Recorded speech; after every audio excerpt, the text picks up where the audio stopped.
వార్తలకి స్వాగతం. దిగజారుతున్న జర్నలిస్టు విలువలు, వాహనాలపై ప్రెస్ అని రాసేది ఎక్కువ మంది నకిలీలే. అర్హత లేని జర్నలిజం సమాజానికి చీటు. జర్నలిస్టు మిత్రులకు నమస్తే. జర్నలిస్టు సంఘాలు ఆలోచించాలి. అర్హత లేని, అవగాహన లేని జర్నలిజం సమాజానికి చేటు తెస్తుంది. పత్రికా యాజమాన్యం డబ్బుల కోసం ప్రెస్ కార్డులు ఇవ్వద్దు. జిల్లా సమాచారం శాఖ అధికారులు పర్యవేక్షణ పెంచాలి. ఇటీవల అక్రిడేషన్ కార్డుల జారీ ప్రక్రియ మొదలు పెట్టడంతో రోజుకో పత్రిక పేరుతో జర్నలిస్టులు పుట్టుకొస్తున్నారు. కొత్తవారు ఉన్నారు, పాతవారు ఉన్నారు. కనీసం జర్నలిస్టు అనే పదం విలువ తెలియని వారు కూడా జర్నలిస్టు అంటూ అవతారం ఎత్తుతున్నారు. జర్నలిజం అంటే జనం అసహించుకునే స్థాయి తెస్తున్నారు.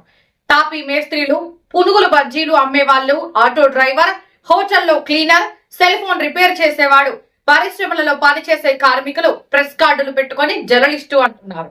సిగ్గు ఎగ్గు లేకుండా పత్రిక పేరు చెప్పుకొని పబ్బం గడుపుకునే పరిస్థితి నెలకొంది.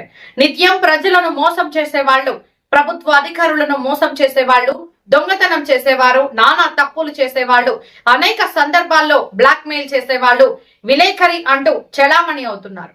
వీరి పట్ల జర్నలిస్టు సంఘాలు అప్రమత్తత అవసరం. నిజాలను నిర్భయంగా ఖండించాలి. ఇటీవల ఓ నాయకుడు సిగ్గు ఎగ్గు లేని వాళ్లు జర్నలిజంలోకి వచ్చి మీడియా వ్యవస్థను భ్రష్టు పట్టిస్తున్నారని ఆవేదన వ్యక్తం చేశారు. ఇలా ఊరుకుంటూ పోతే జర్నలిజం పూర్తిగా దుర్మార్గులకు అడ్డగా మారుతుందని హెచ్చరించారు. వీళ్ళు సమాజంకు ఏం సమాచారం చేరవేస్తారు అనే ఆలోచనలు అందరిలో మెలుగుతున్నాయి. వృత్తి గౌరవం కాపాడాలని సూచించాలి. దొంగతనం చేసే వాళ్లకు, ప్రతిరోజు సమాజంలో మోసాలకు పాల్పడుతున్న వారికి, drivers, cell phone shop repairs చేసే వాళ్లకు ఫేక్ సర్టిఫికెట్ పెట్టి కార్డులు పొందు వారిని సున్నం వేసే పెయింటర్ సైతం విలేకరి అంటున్నా వారిని పూర్తిగా బహిష్కరణ చేసేలా ఉండాలి. జిల్లా కలెక్టర్ కు జర్నలిస్టు సంఘాలు తెలపాలి. జర్నలిజం ముసుగులో కొనసాగుతున్న నకిలీ విలేకరులను కొనసాగించవద్దు. పత్రికా యాజమాన్యం 5,000, 10,000 ఇస్తే ప్రెస్ కార్డులు జారీ చేయకుండా చర్యలు చేపట్టాలి.